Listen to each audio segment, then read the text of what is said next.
Hello, it's Matthew here from the Nations of Sanity project. I'm just sitting down to have a conversation with Walter Block, who's been very kind to take the time to have a conversation with me. Primarily, we're going to speak about the continuum problem, but as with all conversations, I'm sure it will branch into other areas that connect. So before we get going, I just want to say thank you to Walter for taking the time to have this conversation with me. I really appreciate it. I'm happy to be with you. Thanks for having me. Um, Right. I mean, I'm sure a lot of people know who you are, so you don't need much of an introduction.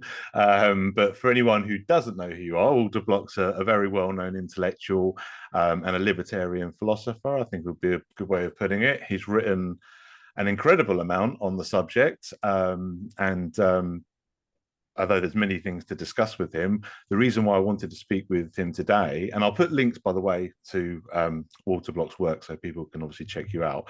But the reason why I wanted to speak to you today was in particular to do with the continuum problem, which is something that you've spoken about and written about in the past. Did you want to kind of kick it off by just sort of speaking about what that is precisely, and then we'll dive into why I think the Nations of Sanity project has a kind of good approach for that issue? Sure.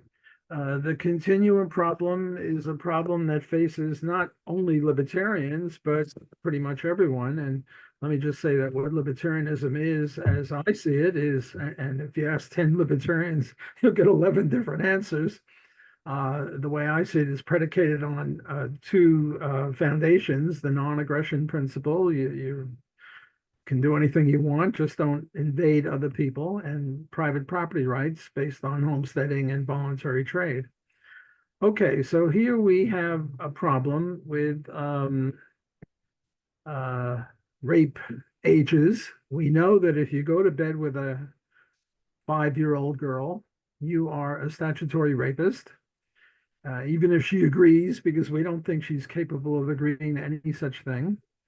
On the other hand, if you go to bed with a 25-year-old woman, we think she's old enough to agree or not agree. And if she agrees, you're not a statutory rapist. Well, where do you draw the line? 15, 19, 16, 17? You can't deduce 17, which seems reasonable, from the non-aggression principle and from private property rights. You just can't, somebody could say, well, why not 16? Why not 18? All of these numbers seem reasonable to most people for a statutory rape age. Right now, I'm in New Orleans. Where are you, Matt? In the UK, England. Okay, I'm now going to punch you. Obviously, I'm not going to punch you, but if you were to shoot me for doing that, you would be a murderer. On the other hand, if we're in a dark alley and the light glints off my watch and you think it's a knife and I'm coming at you, then you can shoot me in self-defense. Well, where do you draw the line? What you need, I think, is a jury of your peers to decide whether what I did was an invasion and such that if you shot me, you'd be engaging in self-defense. So this is sort of the continuum problem. There are gray areas in the law, and no theory can say, it's 17 years and 6 months or anything like that, or you have to be 30 feet away. It depends on the context. This issue is of relevance to the Hamas Israel war. I mean, statutory rape is theoretical. Me punching you is, not really where it's at. Whereas the Hamas Israel war is something that is now in the news. So we know here is a person. It's my 2-year-old son, let's say, and I'm going to come at you with a knife. Here's my knife. It's a pen, so don't worry. And I'm going to kill you because I don't like the cut of your jib. And I'm going to kill your wife and kids and your uncle and your parents. And uh, all I have is a knife. I'm Hamas. You're more powerful. You're Israel. You have a gun. You can shoot me. But if you do, you have to go through my 2-year-old son who is totally innocent. So the question is, do you have a right to shoot me? And I would say that's not a continuum problem. You absolutely have a right to shoot me, even though an innocent person dies, because I have this theory called negative homesteading. Suppose lightning hits me, and here is a combination lock that I've got, and the lightning, and I can push off the lightning onto you. And if the lightning hits me, I die. And if I put the combination lock in the way of the lightning, it'll go to you and kill you. Do I have a right to do that? And my answer is no, because I am the negative homesteader. I'm the first homesteader of the misery, and I have to keep it. Just as if I were the first homesteader of a plot of land, first in time, first in right, then I would keep the land. Well, I should keep the negative also, the lightning. So, who was the first homesteader of the misery? My son. I grabbed him. And if this isn't child abuse, nothing is child abuse. So I grabbed him and I say, you have a right to shoot me. And the only way you can shoot me is to go through him. And this is what's called collateral damage. Now, what Hamas did in October 7th, that was not collateral damage. They were aiming at civilians. And when you aim at civilians, that's genocide. Whereas what Israel is doing is aiming at Hamas. And unhappily, what Hamas does is it puts rocket launchers in the middle of schools or in the middle of a mosque or in the middle of a hospital. And then it sort of, in effect, goes like this to the Israelis, say, ha ha, we've got a rocket launcher in a hospital, and it's a war crime to bomb a hospital. So let us just bomb you, which would be suicide for Israel. So where does the continuum problem come in? The continuum problem comes in. Suppose that the Hamas person runs to his house, and he's got a whole bunch of innocent people in his house. Are we justified in bombing him there? Well, now it's sort of a continuum. He is a Hamas guy. He's a murderer, a mass murderer. On the other hand, his family is innocent. Or if he runs into a mall where there are hundreds of people and none of them have anything to do with him, now I would say it's clear we shouldn't be bombing them. When it's his family, it's sort of a gray area. But I tell you this, if he started launching bombs from his family's house, that would be different. And if he started launching bombs from the mall where there were a whole bunch of innocent people, I would say Israel then has a right to bomb him back because libertarianism is not a suicide pact, and to not respond to people who are bombing you is suicidal. So this is a long-winded answer. I hope I didn't bore you, but that would be my long-winded answer to the continuum problem in a very simple case of statutory rape where there's no real disagreement. I don't think, to another case of punching you where I don't think there's disagreement there either. But Hamas and Israel, there's a lot of disagreement, not only among the general public, but even among libertarians. There's a gigantic difference of opinion on that issue. Yes, definitely. I would say, I'll put a pin in the Israel issue, and come back to that because there's a few areas there where I think are slightly disanalogous, which I'll give you some pushback on in a moment. But just to sort of come back to the continuum problem itself in a more kind of generalized sense. I think the age of consent's always a good example because we all know what a child is and we all know what an adult is. And most libertarians understand the kind of libertarian distinction between the two with regards to consent and the capacity to consent and stuff like that. And although I think most libertarians would also agree that age alone is not the only factor that we put into consideration, because obviously you have mentally handicapped adults and what have you.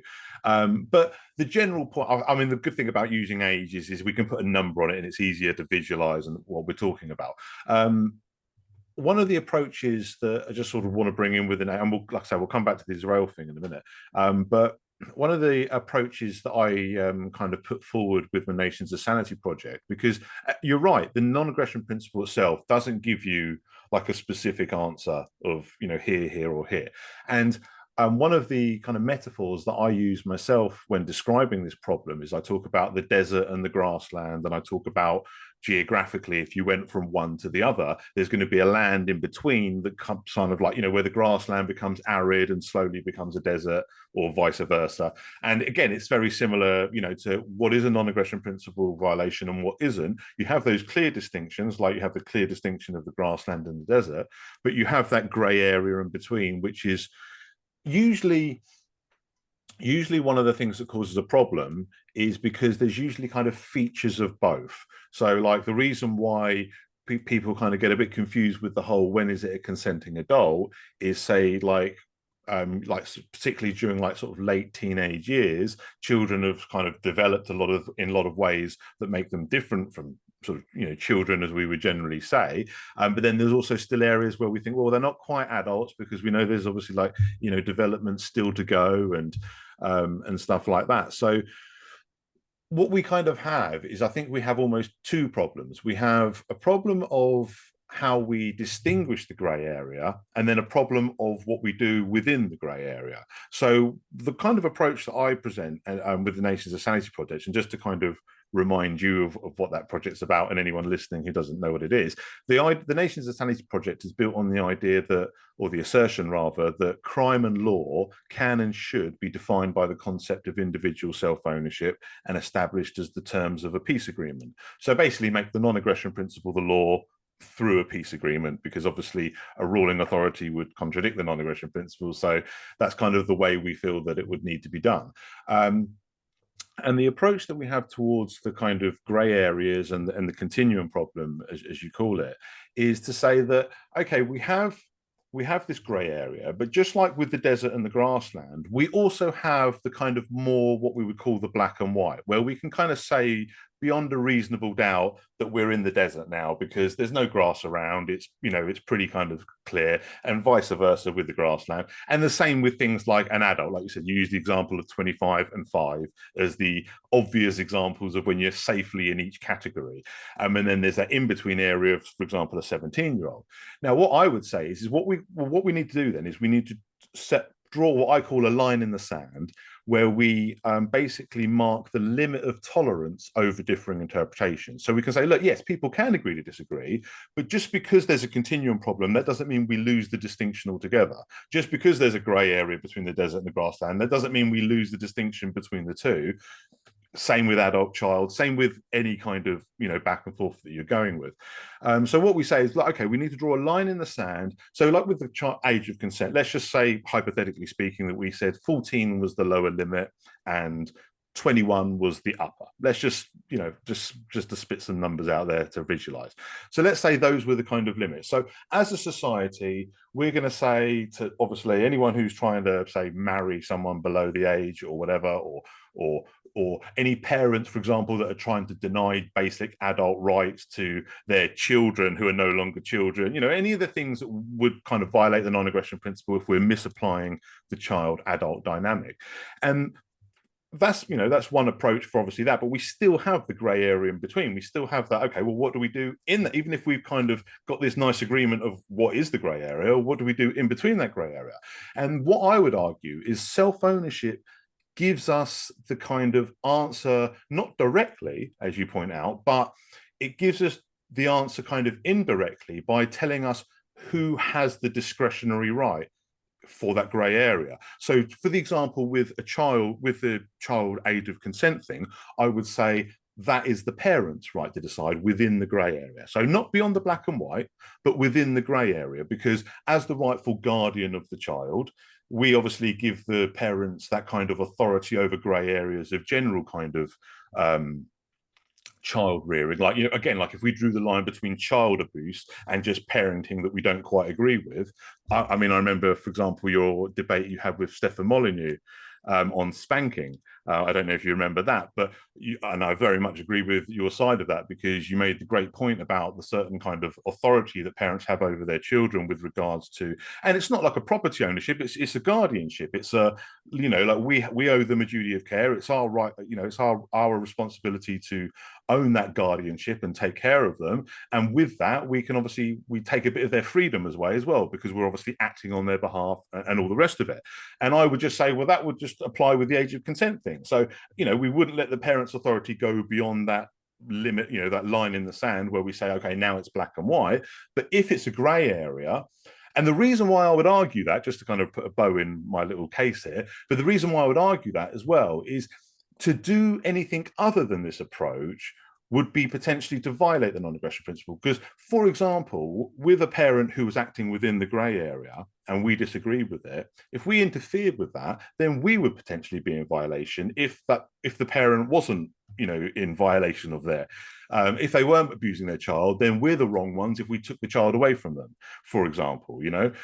So my point is, and it's a little bit like how we approach criminal law and things like that. If we don't have that reasonable certainty, then we're potentially committing the violation if we were to take action and, say, prosecute a criminal without sufficient evidence and, put someone in prison when we weren't really sure that they'd done it and stuff like that. So it's that same kind of approach. Sorry, I'm not being as concise as I'd like to be, but I hope that's kind of explaining the kind of approach I think we need to do, because the continuum problem doesn't have a direct, like you say, easy answer that the NAP just says, well, this is what you do. But I think it has a kind of indirect answer in the respect that we need to draw limits of tolerance to maintain this distinction, even though none of us have a kind of supremacy over anybody else when it comes to the grey area. But then I still think that the self-ownership guides us to a proper approach to the grey areas. Like I say, using the age of consent thing, parents would have that kind of right because self-ownership gives them the guardianship, and that's why they've got the higher say in the grey areas than anybody else. But it wouldn't extend to going, beyond that limit of tolerance, with regards to kind of, oh, now they're definitely committing child abuse, or now they're holding on to their child and not letting it live a life because it's actually 25 or 30 and it can has you know what I mean? So it could be in either direction. It could be they're selling their child off to marriage at 5 or whatever they're violating because they've stepped over that limit, or they're holding on to their child and not letting them get married at 30.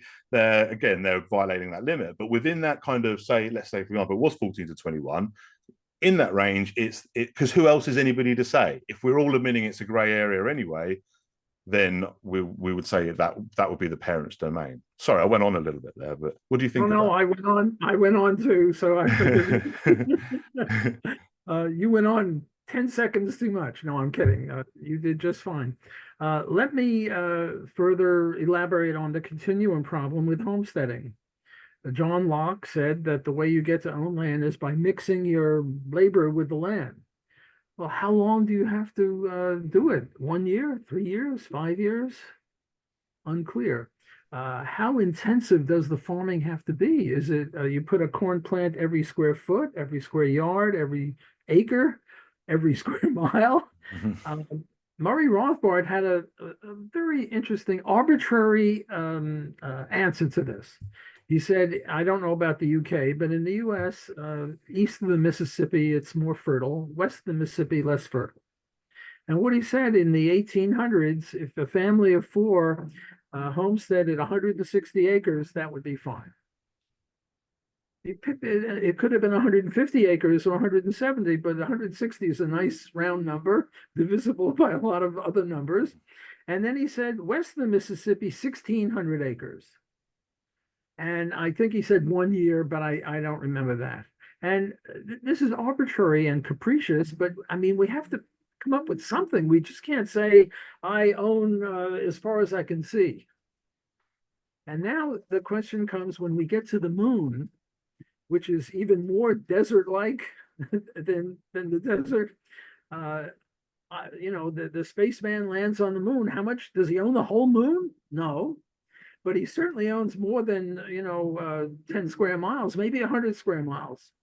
So again, I'm being arbitrary, but we have to come up with something. And this sort of Rothbardian arbitrariness, which I support, I think is an answer, because I don't know of any other answer. Now, with regard to child abuse, I had an interesting discussion with Stefan Molyneux, a very good libertarian, and I was saying, if you cut your child's finger off for misbehaving, that's child abuse. On the other hand, if you give a light spanking, that's not. And what he was saying is you have to treat your children just like you treat other adults. And if I were to give you a spanking, and we're not a sadomasochistic arrangement, that would be, assault and battery. But paternalism is justified for children, just not for other adults. So here is another way to put it. But you see, I guess I have to push back a little bit about you. Maybe I misunderstood you, but if you're saying that the parent and the parent alone decides, well, suppose the parent cuts off the finger of a child for misbehaving. Well, I don't think the parent should be allowed to decide any such thing. And similarly with the age of consent, suppose the parent says it's 25 and you go out with a 24-year-old woman and she consents to go to bed with you, and now all of a sudden you're a criminal. I don't think it should just be the parent that would decide. I think it would be the community, or if we're in an anarchist situation, the self-defense agency would have to set up some sort of rule like that.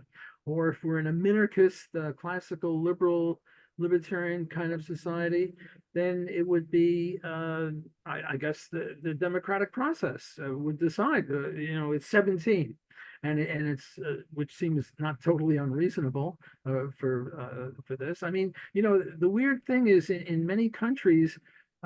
You can be drafted at 18, but you can't drink a beer until you're 21. Now, it seems to me that if you can be drafted for the military, which I don't favor, but if you could be drafted for the military at 18, you should be able to get a beer. You shouldn't have to wait to be 21.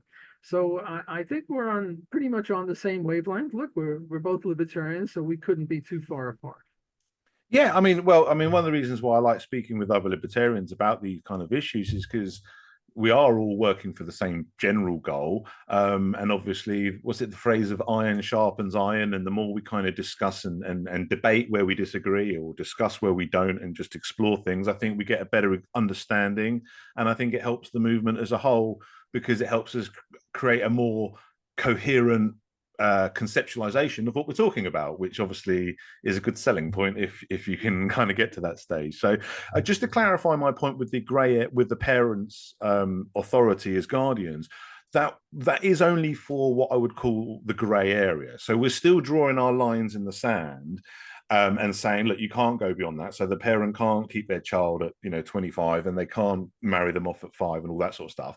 We're just saying within the grey area. And the reason why I'm saying that is because we are ourselves admitting that it's a grey area. And even if we've got a kind of subjective opinion, we're admitting that we lack that certainty to say, no, this is definite. And if we lack that certainty, then no one has, like, excluding the parents, nobody else has any kind of supremacy of rights that gives them the right to say, well, even though I admit that it's a grey area, I'm going to decide it's this, arbitrarily. If anyone's going to have that say, then it should be the parents. So I just want to kind of add that clarification in there. Well, I agree with you. I misunderstood you. And now that you clarified, I think we're on the same wavelength. I wanted to broach guardianship in a different way. Here's a parents, and they bring the baby home from the hospital, and they don't feed the baby, and the baby dies. Did they commit a crime? Yes, they committed a crime. But we libertarians have this view that there are no positive obligations. I mean, if you're starving and I don't feed you, I'm not a murderer.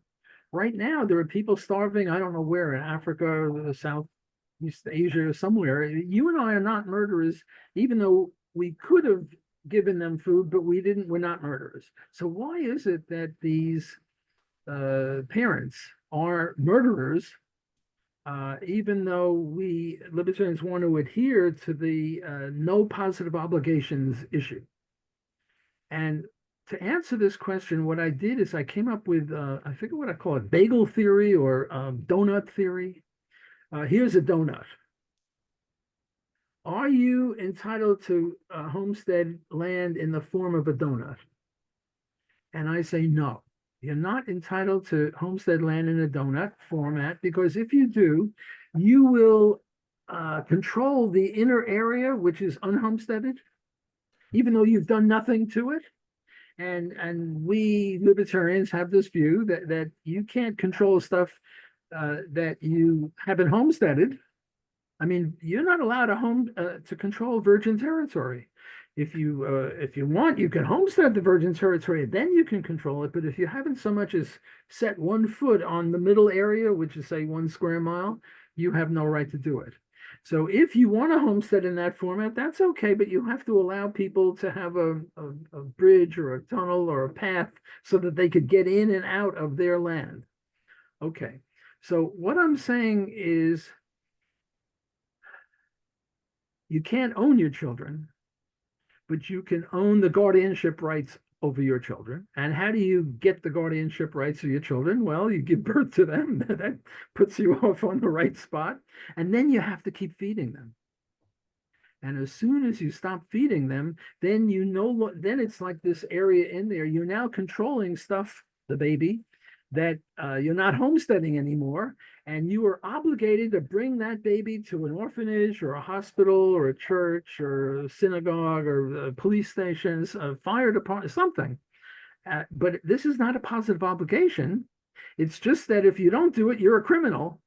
So you're trying to save yourself from being a criminal.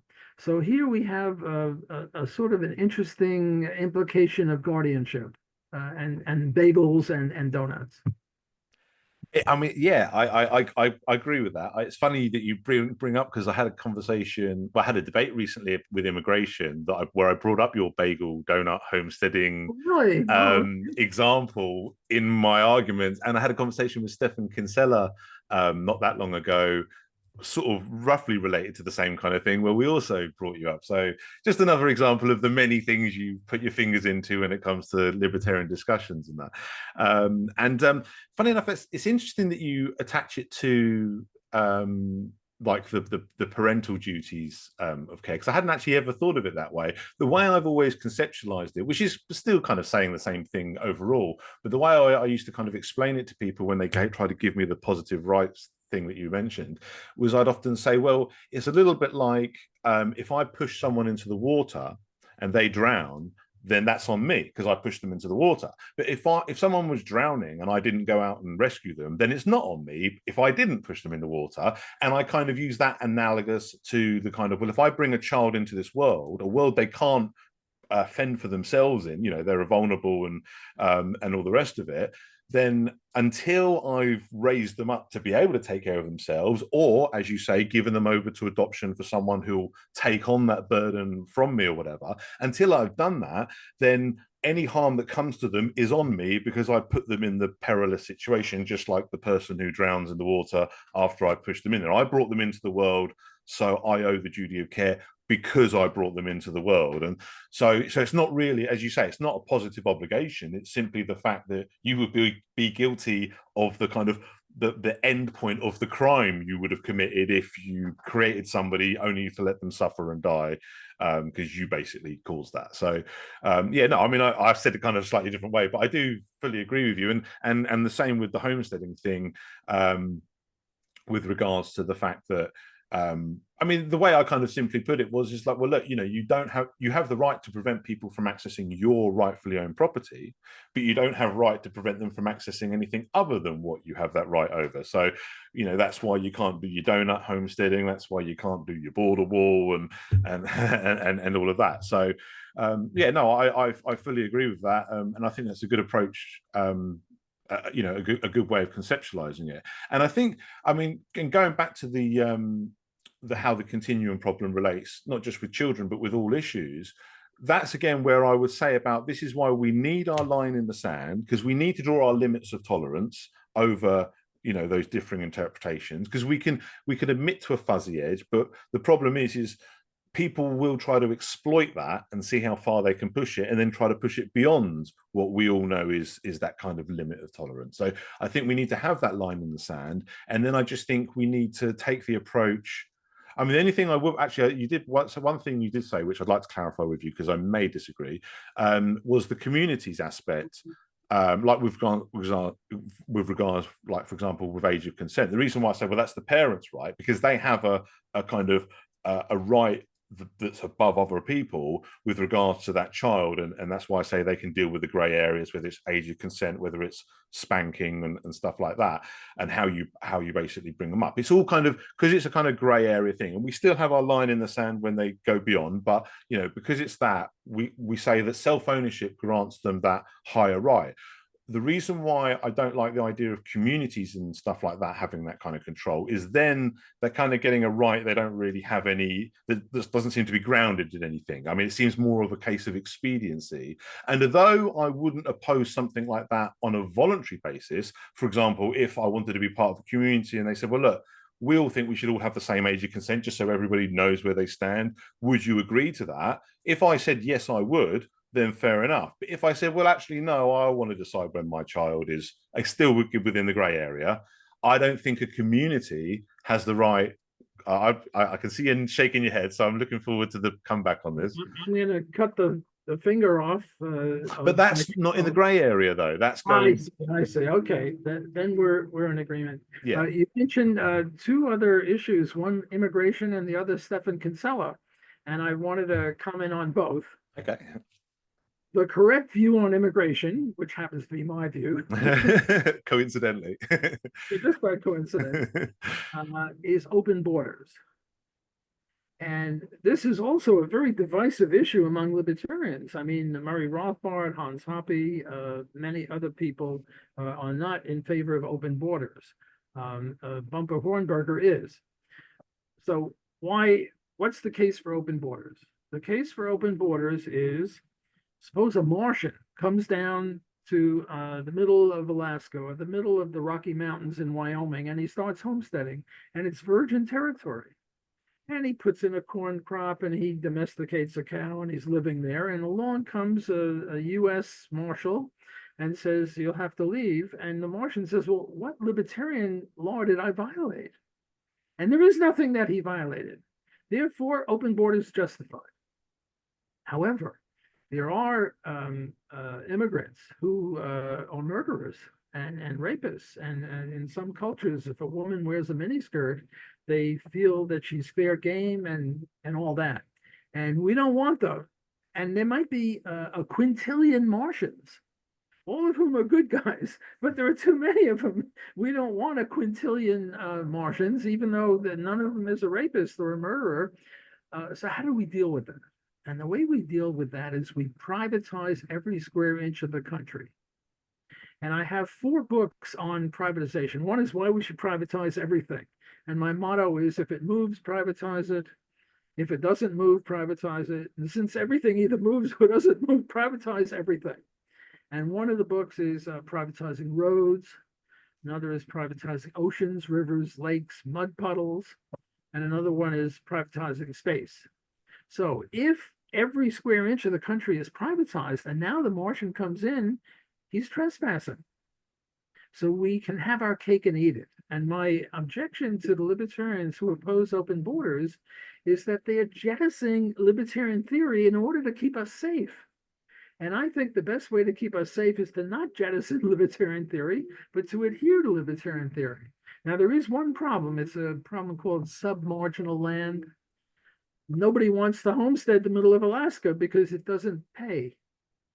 Well, then we'll have to engage in charity and go and homestead submarginal land so that the Martians can't come or that the immigrants can't come. And also, if you invite a Martian and he starts raping people, you're responsible because you invited him in. So I think this is a way of solving the immigration problem where we can have our cake and eat it. We can adhere to libertarian theory, and also we can keep ourselves safe.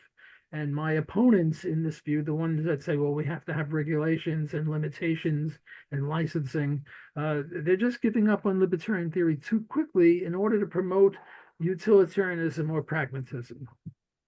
Yeah, I mean, I agree with most of that. There's one little bit I do want to push back on, but no, I mean, I certainly agree with the larger point that they are trying to bend or even just directly violate libertarian principles because they can't think of a better way to deal with the immigration problem. So they just want to say, okay, well, border enforcement or restrictions and all of these sort of things. And I mean, I mean, I had it, like I said, I had a debate on this recently, and for me, I broke it down. There's the 2 parts of it. There's the principle aspect and whether or not it's libertarian, and then there was the pragmatic case. You know, the kind of, well, okay, you know, we live in a real world and we've got these things going on and stuff like that. And I think on both fronts, we don't want to violate our principles. We do have what they would call open borders, although I just argue we're simply not recognizing national borders as valid borders, which essentially is the same as open borders, if you like. Um, so I do agree with most of what you said in that regards. The one bit that I do push back on a little bit um, is the privatize everything. I I'm on board with privatizing all property, or obviously all property being privately owned, even if it's collectively privately owned. Even if a group of people want to own something, it's still private ownership. Me and you could buy a house together; it's still just as valid, kind of thing. And you can do that with any kind of number of people. But although I'm kind of on board with all property can be owned, I'm not on board with everything can be like private property because and correct me if I'm wrong, this feels like it conflicts a little bit with your donut homesteading thing because it's that kind of um and this is again where it's the kind of um what's the word, it's like you have the right to prevent people from going into your rightfully owned property, but you don't have a right to use your property to prevent people from traveling elsewhere. And if you conspire to basically make everything private property so no one can move anywhere without either potentially trespassing or if you have some kind of agreement submitting to some kind of rules, which could obviously be whatever you want as a rightful property owner, um, it feels like that's a kind of same violation that the donut homesteading would be with regards to the fact that, like, I'm sorry, I don't that I'm not being very concise, but the way I kind of see it is all property can be privately owned, but not everything can be property in the sense that there's kind of unavoidable commons like rights of ways. Like people need to be able to get off their property and go somewhere without having an impenetrable wall of other people's property. And my problem is if we privatize everything without any kind of, again, or for want of a better word, I call it the unavoidable commons, the kind of, just those minimal areas that if you were to homestead on that exact spot, you would be in some way trapping somebody or blocking something or committing some kind of violation. You know what I mean? It's like how I've heard a lot of people say that they can get around the border wall thing by having a private border wall and just have loads of properties all chained together without any gaps in between and create a big wall that no one can pass because they'd be trespassing if they tried. And I'm like, well, you can't do that. And fun enough, when I was speaking to Stefan Kinsella about, and I did mention this in the immigration debate as well, when we were using your donut example, I kind of said, well, okay, let's imagine you don't have a full donut. Let's imagine you've just got a C shape. So you're the property owner in the middle, and let's say there's a whole bunch of properties, and let's say they're not even one property owner. Let's just say they're all different property owners, but they're all connected, so you can't get past them, but they're forming a C shape around you, so there's still a gap. No one's violating you, you're not trapped, you just got a whole bunch of neighbors surrounding you. But then say another property owner comes along and he closes that C and makes it into a full circle around you. Now you are trapped. And because one of the objections that Stefan Kinsella like raised to where I was coming from originally, before we kind of clarified it, was he said, well, why does someone have the right to say have a right of way or an easement on my property just because they're trapped? Like, why do I have? And I said, it's not about any kind of positive obligation like that. Like, if you're one of the property owners in this C shape and that C gets closed, so the property owner in the middle is now trapped, he doesn't all of a sudden have some positive right to come and you go across your property. It's more of the fact that the person who closed the C never had the right to close the C. That kind of gap that was your gap to come and go as you pleased was never allowed to be homesteaded, not because it couldn't have otherwise been under different circumstances, but just simply because of the fact that you've got a C shape around you, because that's your only way out, you're an established right of way. Even if it's not your actual property, if they close it, they're imprisoning you. And sorry, I don't mean to labor my metaphors too much, but just one example I like to hammer this point home with is to say it's a little bit, I kind of use the property example the same as the people example, because it's the same thing. Like, we can do what we want with our rightfully owned self, just the same as we can do what we want with our rightfully owned property, as long as we don't violate other people. And me and a bunch of people can all hold hands in a circle and play, say, sing Ring a Ring of Roses or whatever. But if we done it around you, say we just surrounded you and done that and didn't let you pass us, we don't get to say, oh, you're an aggressor because you can't push past us and all the rest of it. And it's the same with the property. sorry, I went on a bit, but that's my point. That's the only thing I have with the whole privatize everything. I feel like we'd still need this unavoidable commons, these little rights of ways and what have you, because no one would be able to fully enclose and trap anybody else. What do you think about that? Well, I agree. We can't privatize everything. We can't privatize ideas. And here I'm a big fan of Stephan Kinsella, who's against patents and copyright and all that stuff. Uh, let me talk a little bit about my book where I talk about privatizing roads. Okay. The first half of it is, well, why did I write the book? The reason I wrote the book is that 40,000 people a year die in the US on the highways. And this is preposterous. I mean, how many people died in Katrina? Just 1,900. How many people died in 9/11? Just 3,000. This is 40,000 every year. Thank God Katrina and 9/11 was just the one off. So this is just a preposterous thing, and nobody writes about it. And then there's congestion. During rush hour, the fastest way to get around town is to walk, not to ride. But that's a minor thing. The 40,000, and then the first half of the book was how could we save lives? If we had private ownership, they would compete as to have better rules of the road, and I claim that that would reduce deaths. But the second half of the book is more relevant to what you just said, objections. And the main objection is what you just picked on, namely trapping somebody. And the idea is I get out of my house and you own the road and you say that'll be $1 million or you can't get out. And my answer to that is if you owned a road, you would have every incentive to obligate yourself contractually not to do that because you want a shopping mall on your road, you want a hotel on your road, you want a park on your road, you want residences on your road. So you would try to compete with other road owners to get people to build on the side of your road. And one way to do that is to contractually obligate you to not trap anyone. So I think that would be the answer. So we don't need commons. I'm against commons. I think we should privatize every square inch. Otherwise, the Martians could come in on that commons. And I don't want those Martians in there. But I think that if we had a highway system, and by the way, the initial highways, my research went back to your country in the year 700 or something like that. There were private roads. They were called turnpike roads.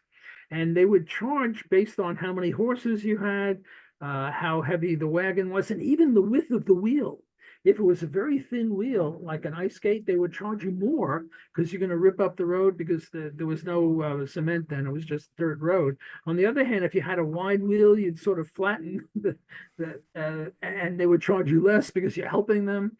So I think that this book has an entire chapter, maybe 35 pages on why entrapment would not work. So that would be my response to that. But I wanted to mention Stephan Kinsella in another sense. He and I agree on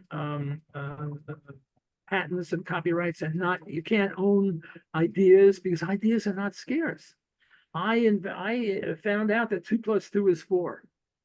And you have a telescope and you looked over my shoulder where I wrote 2 + 2 is 4. I still have 2 + 2 is 4.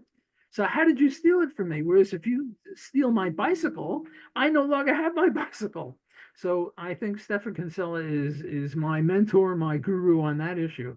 But he and I diverge on a different issue called specific performance contracts. So here's the situation. I'm a tightrope walker. I walk on a wire 300 feet above, and if I fall, I die. And I hire you and to hold a net. And halfway through my act, while I'm right in the middle, you quit. And I say, you can't quit. I believe in specific performance contracts. You promised to, you contractually obligated yourself to hold that net. And my friend who's down on the earth and he has a wheelchair and a gun can shoot you if you leave the job. And Stephan Kinsella says, no, there cannot be anything such as a specific performance contract. Now, the type wiring is of interest, but the real issue here is voluntary slavery. So what's the situation here in voluntary slavery? And this is very different than actual slavery. This is theoretical slavery. My son has a horrible disease. It'll cost 50 million to cure him. I don't have anything like 50 million. You are very rich. You're like Bill Gates, and we make a deal. Give my son give my son's doctors the 50 million. That'll save his life. And now I'll come to your plantation and I'll give you economics lessons, or I'll pick cotton. And by the way, you can kill me because it's legal to kill a slave. A slave is sort of like a horse or a cow or a chicken. And we both gain from this voluntary slavery contract. I gain because I value my son's life more than my freedom. You gain because you value my servitude more than the 50 million. You've got a lot of money. And this is a big debate among libertarians. The only other libertarian of note that I know that agrees with me on this is Robert Nozick, who is a pretty powerful theoretical libertarian. But everyone else, Stephan Kinsella, Murray Rothbard, tons of libertarians say it's an invalid contract. You can't have a specific performance contract. I say, if you try to quit while you're holding the net, I can shoot you, and it's self-defense. And I also say that the voluntary slave contract is a valid contract. Now, I don't say that everyone should do it. I'm just saying that if it's done, it should be legal. So that's an interesting libertarian issue. Yeah, I mean, it's funny because there's a bit of nuance there for me, because the example with the tightrope isn't exactly the same as the voluntary slavery example for me, simply because I feel like there's a different case to be put on the tightrope danger to your life. Sorry, go on. Yeah, for a second, I couldn't hear you. Now I can hear you very loud. Did you change anything? No, maybe I disconnected something perhaps when I moved my elbow. Can you hear me okay now? Now you're very loud, so I'm going to soften you. Oh, okay. Sorry. No, I haven't touched anything. I don't know why that is. Yeah, no, I was going to say the tightrope, like, you know, being on the tightrope, and them, you know, them having agreed, even without the contract, them having agreed to kind of hold this rope under you, for them to kind of quit in between. You know, it's like if I'm holding a ladder for someone at the top and then I stop holding it and let them fall. You know, for me, then I have, you know, violated the non-aggression principle and the rest of it, because I've directly caused, you know, this immediate injury. But that's slightly different in my mind to the slavery contract, because the injury I cause you, let's say I do this slavery contract with you and you give me this money and then I agree to be your slave, but then I try to renege on it. Basically, I've defrauded you out of that money. No, you haven't defrauded me out of money. You've defrauded me out of you. Okay. Well, no, because what I would say is that I've not fulfilled my end of, you know, it's like if you bought a car off me and I don't give you the car, then I've taken your money. You could say I've defrauded you out of the car, I suppose. No, you've taken the car. We had a deal that I would give you 10,000, you'd give me a car, and you renege. You owe me a car. You don't owe me 10,000, because our contract says I get a car, not that I get my money back. I want that car. I bought that car. I want you as a slave. I don't want the money back. Well, that would be my view. Yeah, I understand what you're saying. I mean, I suppose from the way I was looking at it, I was viewing it more as the fact that, well, I just robbed you of your money more than robbing you of the car, because the car might not even exist. I might just be selling you a car that doesn't exist, and that's why I've not given it to you. You know what I mean? And then it's like, well, how can I owe you a car that doesn't exist? But I can certainly owe you the money that I've taken from you under false pretenses. So that's why I kind of view it. And I suppose I was kind of looking at the slavery contract in the same way, that I've really just defrauded you out of money. And while there'll certainly be penalties to pay and consequences and what have you, holding me to a lifelong slavery contract might not meet that criteria. I don't know. I suppose it's something I probably need to think about, but I feel like I'm kind of, it's hard for me to say whose side I'm on that, because it depends on the example. Like I say, with the tightrope example, I'm kind of agreeing with you, but perhaps for slightly different reasons. Whereas with the voluntary slavery argument, I feel like I'm more on Stephan's side of it, but Yeah, it's an interesting one the way because I never thought about it about defrauding you out of the car. I always thought of it, well, no, I'm simply robbing you of the money, really, because I've not met that. But I can understand where you're coming from the other sense of it. We are coming towards the end of our hour. We've probably got about 5, 10 more minutes at the most. I don't know if you've got any room to go beyond that, but there's quite a lot of areas that we've obviously kind of touched on, but not delved as deep into. So I'll probably wrap it up and kind of put a little bow in it with regards to the continuum problem. I don't know if you'd be open to perhaps another conversation in the future, because there's a few things that I'd certainly like to kind of. I didn't get a chance to kind of push back a little bit on some of the Israel comments that I slightly disagree with, and to be honest, there's a few other areas that I'd like to kind of go on. So perhaps we could speak again in the future. I'd certainly be up for that if you would. But just to kind of round off this conversation, I mean, I think we seem to be on a very similar page with the continuum problem. And one of the reasons why I wanted to run my own approach by you is, and why I enjoy speaking to people like Stefan Kinsella as well, and like I say, and yourself, and all these people and even people who are less well known, who are willing to give me the time of the conversation, because I always feel like the more it's just adding brain power, you know what I mean? As long as we kind of put our egos aside and just try to challenge the ideas and stuff like that. And that's why I have to say I was very appalled by the way you were treated by Mises and Hop in particular. I thought it was very hypocritical, even though I do disagree with you on the things you said about Israel. Like I saw your debate with Dave Smith recently, and I did find myself kind of more agreeing with him on the side of the actual substance of the debate.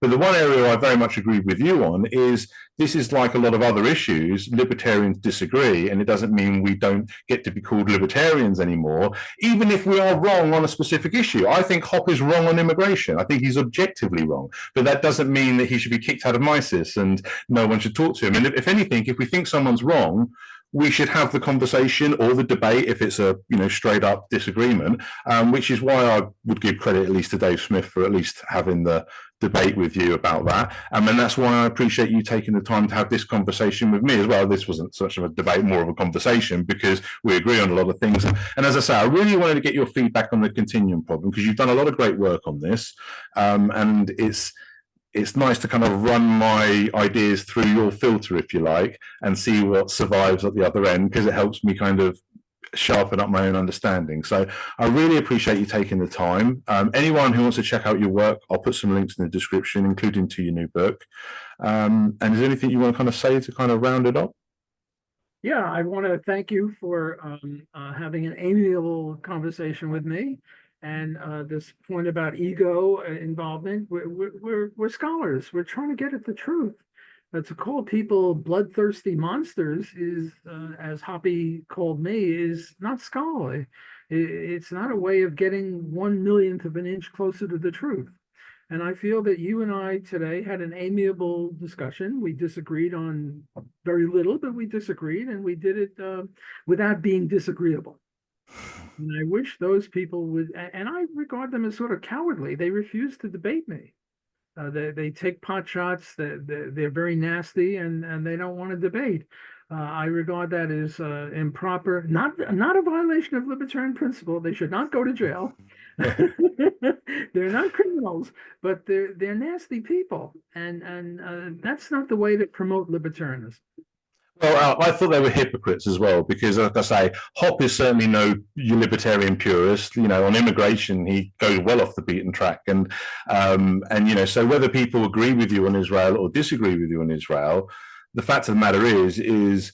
Like I say, I don't agree with you on the Israel thing, but I agree with you on a hell of a lot of other things, and I still value the work you've put in, and I don't think that should be forgotten about, because you've done a hell of a lot of work and a hell of a lot of good for libertarians.